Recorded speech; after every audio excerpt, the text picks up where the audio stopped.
कृष्ण भगवान की जय। विजया एकादशी महात्म। धर्मराज युधिष्ठिर बोले कि हे जनार्दन, फाल्गुन माह के कृष्ण पक्ष एकादशी का क्या नाम है तथा उसकी क्या विधि, सो सब कहिए। श्री कृष्ण भगवान बोले कि हे राजराजेश्वर, फाल्गुन माह के कृष्ण पक्ष एकादशी का नाम विजया है।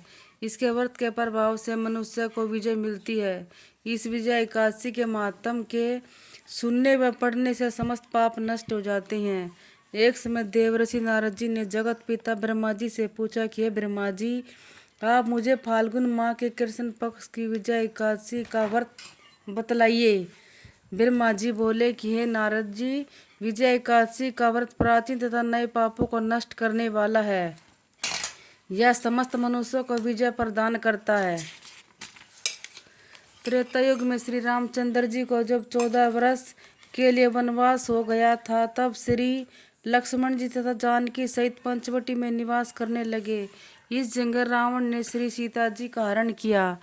इस दुखद समाचार से श्री राम जी अत्यंत व्याकुल हो गए और श्री सीता जी की खोज में चल दिए। घूमते घूमते वे मरणासन जटायु जी के पास पहुँचे। कुछ आगे चलकर इनकी सुग्रीव के साथ मित्रता हो गई और बाली का वध किया। श्री हनुमान जी ने लंका में जाकर सीता माँ जी का पता लगाया। वहां से लौटकर हनुमान जी श्री रामचंद्र जी के पास आए और सब समाचार कहे। श्री रामचंद्र जी ने सुग्रीव की सम्मति लेकर वानरों भालुओं की सेना सहित लंका को प्रस्थान किया। जब श्री रामचंद्र जी समुद्र के किनारे पहुंच गए, तब उन्होंने महान अगाध मगरमच्छ से युक्त समुद्र को देखकर श्री लक्ष्मण जी से कहा कि हे लक्ष्मण, समुद्र को हम किस प्रकार पार कर सकेंगे।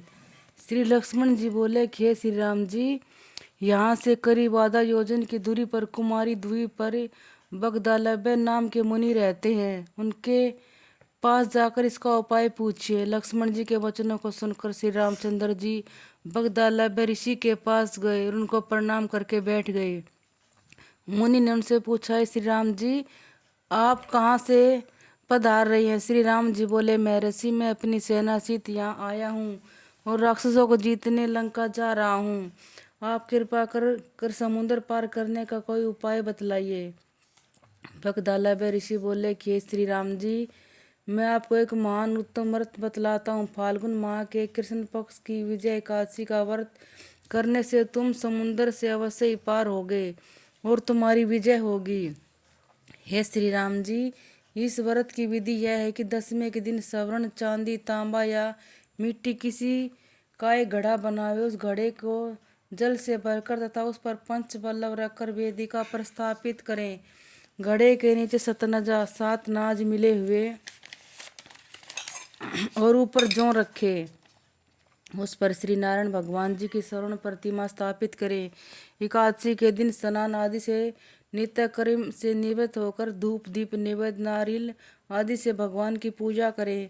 उस दिन भक्ति पूर्वक घड़े के सामने व्यतीत करें और रात्रि को भी इस प्रकार इस तरह बैठे रहकर जागरण करना चाहिए।